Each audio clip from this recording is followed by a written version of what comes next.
Peut-être une nouvelle phase dans la riposte américaine au terrorisme.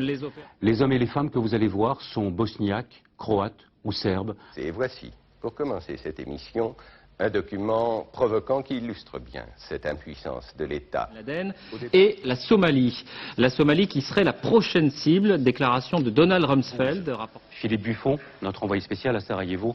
Je vous emmène pour commencer ce magazine au Gabon. Les journalistes qui s'y aventurent sont extrêmement rares, d'où l'intérêt de ces images tournées le mois dernier. Reportage Philippe Buffon.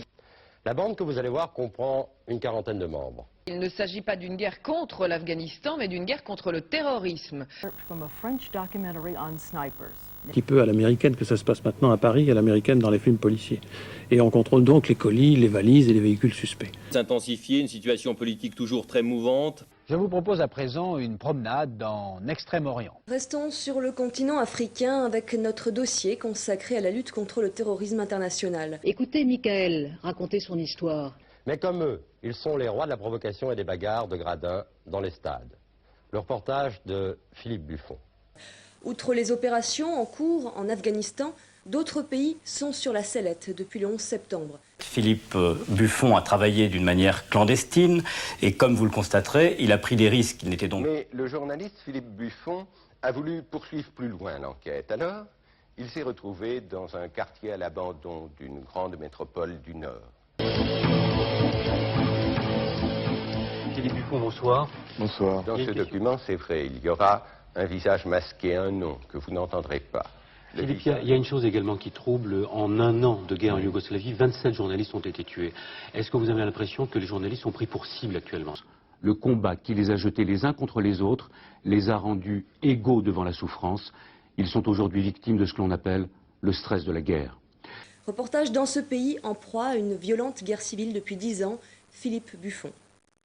Là-bas, un peu comme à Beyrouth il y a quelques années, la guerre est devenue une seconde nature. Particulièrement en Somalie, où plusieurs organisations ou banques islamistes contrôleraient une partie du pays. Un reportage sur place de Philippe Buffon. J'ai eu très peur. Il a 14 ans, il vit dans une banlieue à Lille. Georges Besse. Oui. J'admire beaucoup l'art et l'habileté de ces hommes, mais véritablement, s'il y a une profession que je souhaiterais voir disparaître, c'est bien celle-là. Mais je vous suis reconnaissant de l'avoir fait passer là, parce qu'il vous donne deux aspects tout à fait fondamentaux de ce type de crise. Et si l'on tue toujours pour survivre, on tue aussi parfois par habitude. Philippe Buffon a passé plusieurs semaines avec eux. Certains lui ont confié leurs angoisses, leurs cauchemars. Ils lui ont raconté comment un jour, ils étaient devenus fous, à cause de la guerre. Philippe Buffon, notre envoyé spécial à Sarajevo, en sait quelque chose. Voici le portrait d'un de ces snipers et à travers lui, toute l'horreur de la guerre au quotidien.